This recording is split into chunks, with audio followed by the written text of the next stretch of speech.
Hello everyone, this is Memorias del Mañana, episode number 5. Please enjoy.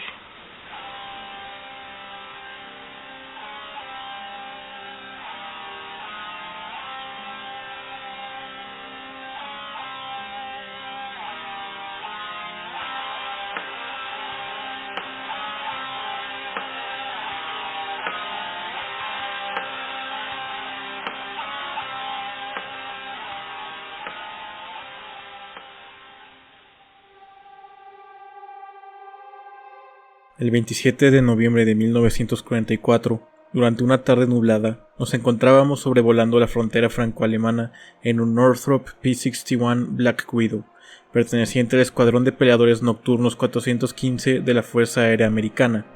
De repente, del lado derecho del avión, divisamos una fila de aproximadamente 10 esferas luminosas de color anaranjado, persiguiéndonos. Llamé al radar terrestre, preparándonos en caso de que fueran aeronaves enemigas. Sin embargo, este no detectó nada. Inmediatamente sospechamos que se trataba de alguna nueva arma alemana que desconocíamos, así que procedimos a atacarla, pero antes de que pudiéramos maniobrar, las luces ya habían desaparecido. Nuestro piloto trató de, seguir el posible rastro de los objetos brillantes, pero no pudo hallarlos. Yo, que fungía como operador y copiloto, insistía que ninguno de ellos aparecía en el radar, y nuestro oficial de inteligencia, al no poder identificarlos, de inmediato los informó a nuestros comandantes en tierra. Ellos no tardaron en relacionarlo con un evento prácticamente igual reportado por otros tenientes tripulantes de un caza perteneciente a nuestro escuadrón días antes. Ellos acababan de salir de Dijon, Francia, cuando también observaron las bolas luminosas. Su operador de radar, teniente Donald J. Meyers, quien afirmaba que tampoco se registraban en el radar, las bautizó como Foo Fighters. Esto debido a que Meyers era fanático del personaje de la famosa tira cómica Smokey Stubber, cuyo vehículo se llamaba Foo Fighter y cuya frase popular era "Where there's Foo, there's fire", es decir, donde hay humo, hay fuego. Por lo tanto, con la expresión Foo Fighters, Meyers a su vez se refería a ellos como los combatientes de humo. Como no tenían alguna otra manera de nombrarlos, el término comenzó a ser usado por todos aquellos pilotos aliados que avistaban las, entre comillas, bolas de fuego, tomando en cuenta que siguieron apareciendo desde esa vez hasta casi el final de la guerra. Pero debo decir que no fueron los únicos objetos desconocidos que se creía operaban con tecnología nazi detrás. Hablando un poco de mi historia, arribé a Inglaterra junto con el Escuadrón 415 en marzo de 1943. Allí, tanto pilotos como ingenieros como operadores de radar recibimos entrenamientos por separado hasta mayo, cuando nos trasladamos a la base de la Real Fuerza Aérea Británica en Ayr, Escocia, donde entrenamos en forma conjunta ya como unidad completa. Después, para inicios de julio, nos trasladamos a Túnez, para juntarnos con nuestras tropas terrestres que se encontraban trabajando en Monastir Airfield. El escuadrón entró en combate oficialmente en ese mismo mes, teniendo como primera misión importante la escolta aérea aliada en la invasión de Sicilia, de la llamada Operación Husky, donde ejercí como patrullero nocturno y que terminó con la expulsión de las fuerzas aéreas y navales del Eje y con Benito Mussolini derrocado del poder en Italia. Todo el escuadrón nos desplazamos a Sicilia y más tarde nos expandimos a prácticamente todo el territorio italiano, esto debido a que los aliados continuaron ganando terreno en las regiones pertenecientes a las potencias del Eje. El escuadrón nocturno continuó patrullando durante esos meses hasta la primera mitad de 1944, incluyendo el inicio de las operaciones de la batalla de Anzio, entre enero y febrero de ese año. En julio, el escuadrón se trasladó de nuevo a Córcega, para participar en la llamada Operación Dragón, que permitió el desembarco militar aliado en el sur de Francia. El 415 voló nuevamente patrullas nocturnas para cubrir el panorama, y apoyamos al ejército francés interceptando las incursiones de los intrusos durante la noche. Los pilotos también lanzaban bengalas con el fin de iluminar objetivos para la artillería, y más que nada concentraban sus ataques en suministros, instalaciones, comunicaciones y tropas enemigas. El escuadrón también tomó parte en la invasión aliada a Alemania, desplazándonos al aeródromo de Palmstadt, donde comenzamos a volar en el caza nocturno Northrop P-61 Black Widow. El 415 solo voló unas pocas misiones en este nuevo caza antes de que terminara la guerra, y precisamente en una de esas misiones de vuelo fue que nuestra tripulación avistó a los Foo Fighters por primera vez. Durante los meses siguientes, muchos otros pilotos comenzaron a atestiguarlos.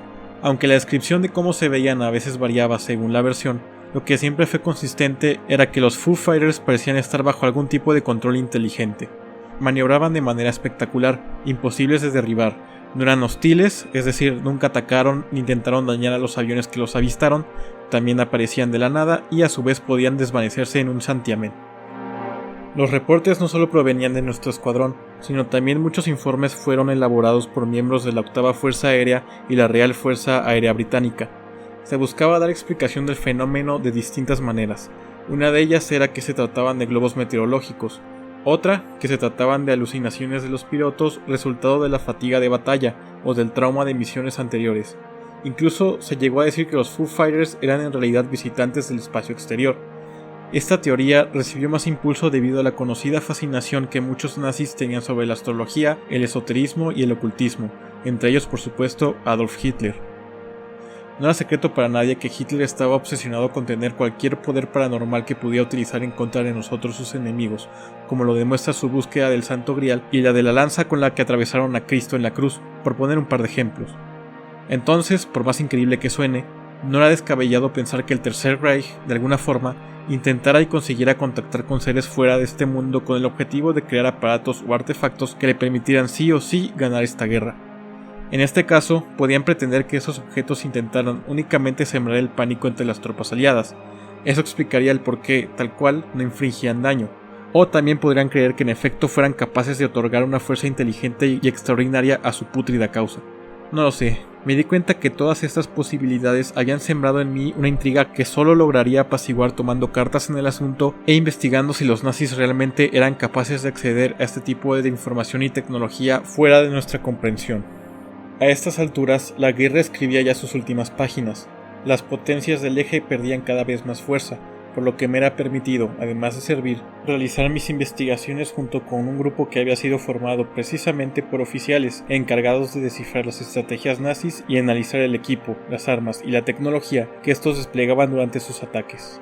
Me sorprendía saber que no era el único que le intrigaba el fenómeno de los Foo Fighters y de los demás eventos inexplicables que podían estar vinculados con el Tercer Reich. Nuestro grupo analizaba los distintos reportes de objetos que habían sido avistados por soldados aliados. La mayoría correspondía a aeronaves alemanas que parecían operar de forma inexplicable. En un informe realizado al respecto, se describía cómo la Alemania nazi había llevado a cabo investigaciones sobre tecnología de propulsión avanzada, donde se incluían la cohetería, la investigación de motores de Victor Schauberger, la creación del Horten Ho 229 y el avión experimental de alas circulares SAC AS-6. Los alemanes fueron los primeros en mostrar interés en la creación de aeronaves circulares, modelos que se pensaba no eran ortodoxos y que se encontraban alejados de lo que comúnmente se construía con fines militares. Por ejemplo, el AS-6 era un prototipo de aeroplano con alas circulares emulando la forma de un disco diseñado por Arthur Sack, un granjero que era ávido fan de la aviación. Según los reportes, Sack había presentado su modelo, el AS-1, en un concurso llevado a cabo en Leipzig, llamado Primer Concurso del Reich para Modelos Voladores Motorizados. La contribución de Sack fue el uso de un ala circular. A pesar de que ya habían en funcionamiento algunos otros aviones circulares y semicirculares, no se sabe exactamente cuál era la lógica detrás de su diseño. Posiblemente solo era un capricho estético. Originalmente, el modelo tenía características de vuelo pobres. Sin embargo, el general de la Luftwaffe Ernst Udet mostró interés y lo alentó a continuar el diseño de una aeronave circular para su posible uso como avión de observación o de ataque en la guerra. Sack pasó a construir 4 modelos adicionales basados en el AS-1, cada uno aumentando de tamaño, antes de construir el prototipo de tamaño completo conocido como el AS-6B1. El avión fue construido con el tren de aterrizaje, la cabina y el asiento del piloto de un Messerschmitt Bf-109B.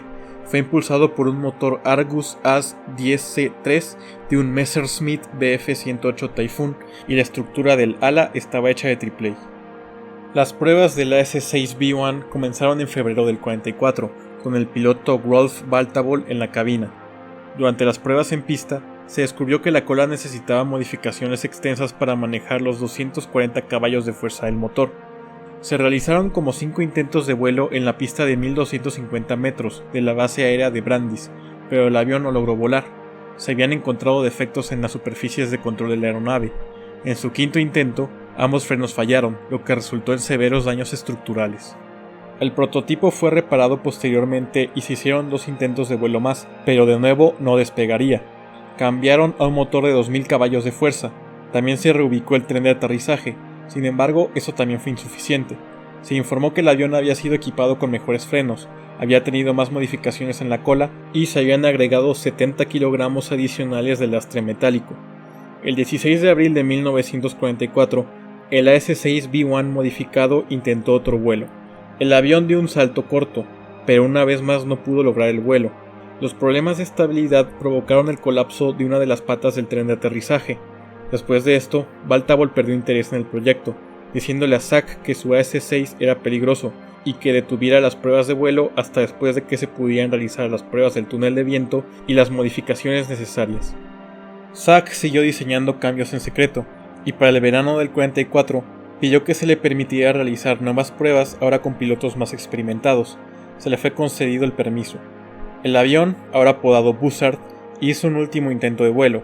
Este ejercicio sí llegó a ser avistado por soldados aliados a la distancia, que se encontraban sorprendidos de que los alemanes intentaran construir y testear una aeronave en forma de platillo. Una vez más, el avión solo dio un pequeño salto, lo que resultó en un tramo del tren de aterrizaje colapsado.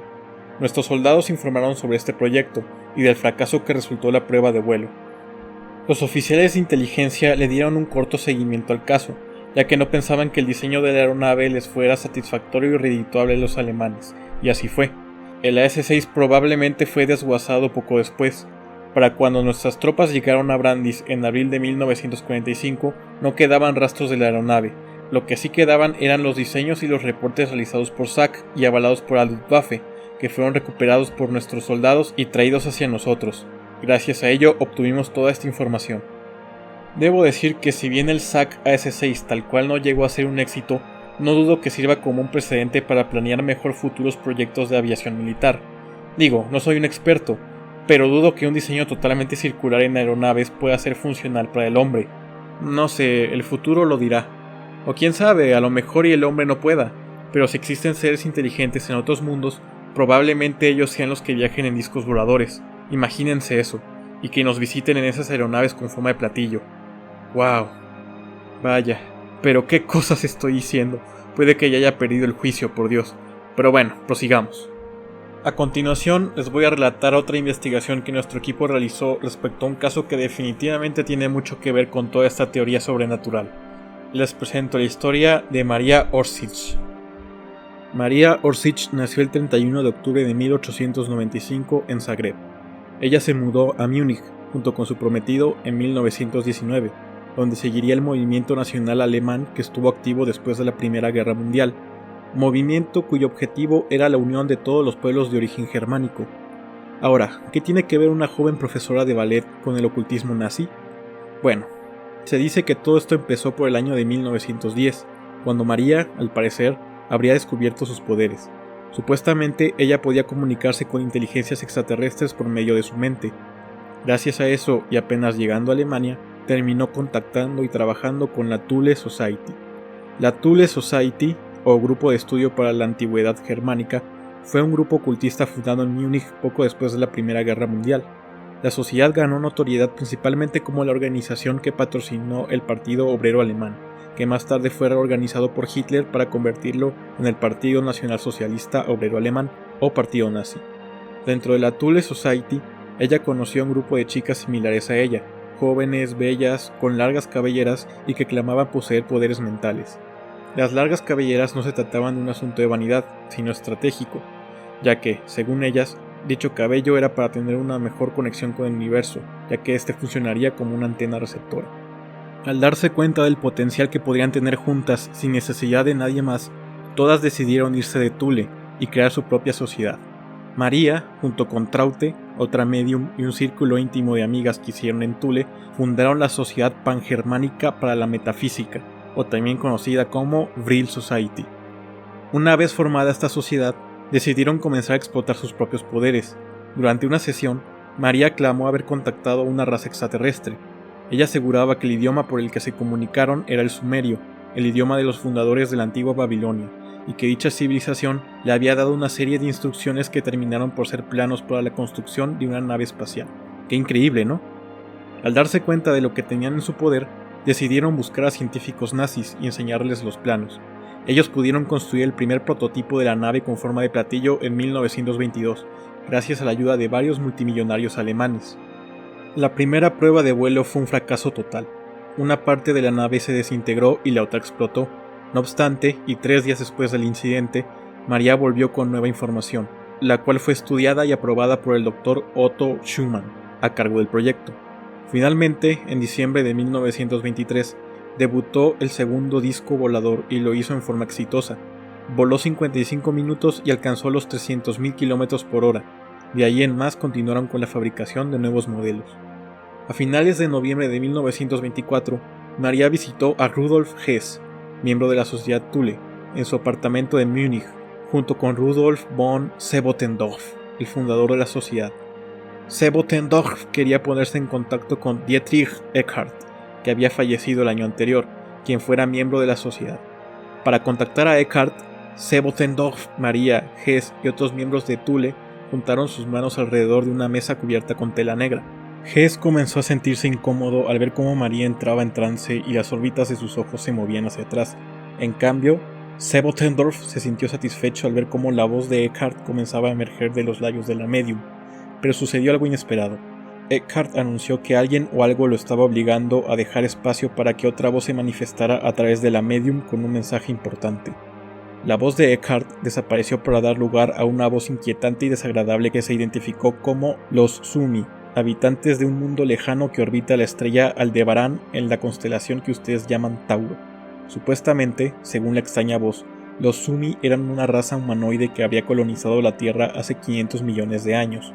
Aquellos que sobrevivieron a la gran inundación de Utnapishtim, que por cierto es un personaje presente en el mito del diluvio mesopotámico, se habrían convertido en los antepasados de la raza aria.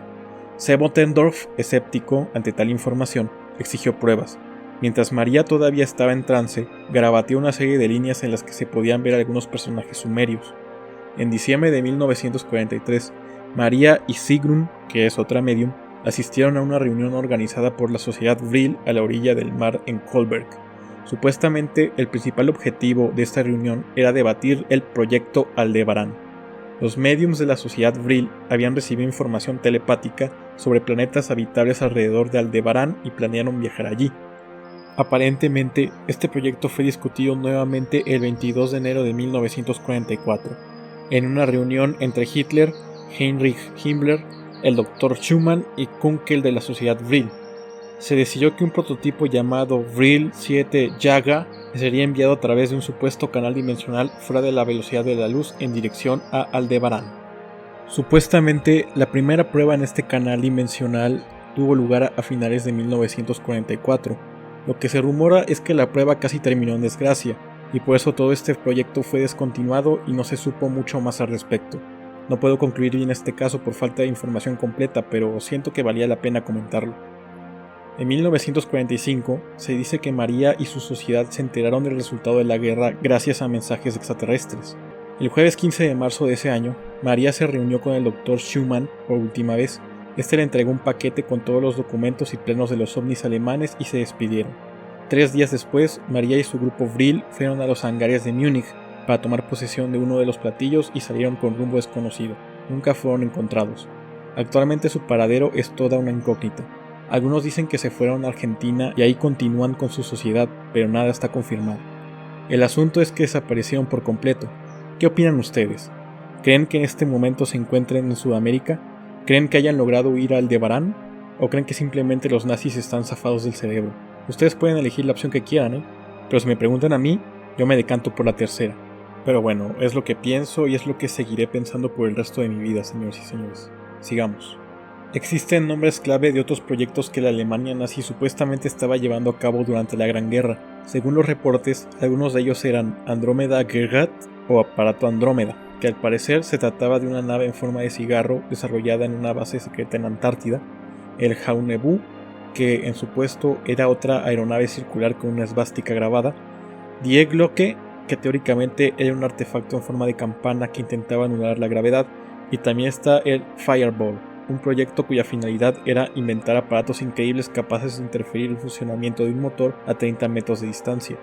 Esta propiedad, conocida como interferencia por proximidad, fue, presuntamente, utilizada por la Luftwaffe para crear los primeros prototipos que posteriormente conoceríamos como los Foo Fighters. Por supuesto, estos informes representan mitos, ya que nunca se llegó como tal comprobar que los alemanes tuvieran la capacidad tecnológica e intelectual para llevar a cabo estos proyectos. No queda mucha información fehaciente sobre esto. Tal vez le hubiéramos sacado más a Hitler si este no hubiese agarrado un arma y disparado a sí mismo al verse derrotado. Lamento que no se haya conseguido más reportes, datos e información al respecto, pero lo que más lamento es no haber sido yo quien jalara del gatillo para acabar con él, en nombre de la libertad y de los Estados Unidos de América. América. Buscamos la paz, no importa quiénes tengamos que eliminar para encontrarla. Dios bendiga América. En fin, como dije, en realidad nunca se confirmó que los Foo Fighters guardaran relación con la SS. Incluso se rumoraba que pilotos del eje también los habían avistado y reportado igual de confundidos y asustados. Es decir, se dice que ellos pensaban que se trataban de armas aliadas, así como nosotros teníamos la misma idea sobre ellos. Por lo menos al tiempo en que escribo este relato, principios de 1947, no se han reportado apariciones de este fenómeno de nuevo. Eso es algo curioso, ¿no? Tras la caída del Tercer Reich, ya no se han vuelto a ver, y a eso hay que agregarle el interés por crear aeronaves con formas extrañas y su fascinación por el espacio. Es por eso que, aunque oficialmente se dio carpetazo a la investigación y se concluyó que se trataban de alucinaciones de los pilotos o de efectos meteorológicos, yo aún no descarto del todo la teoría original de que ellos pudieran estar detrás de todo esto. Tal vez incluso estén relacionados con los famosos Ghost Rockets vistos en Suecia y Finlandia poco tiempo atrás. ¿Creen que aún queden remanentes de los nazis interesados en la creación de armas extraterrestres para seguir con su fracasado plan? Yo solo digo que hay que estar atentos, no hay que dejar de mirar hacia arriba. Quién sabe lo que tenga preparado para nosotros el mañana. Me despido, fue un gusto compartir con ustedes esta información, y recuerden seguir volteando al cielo. Cambio y fuera.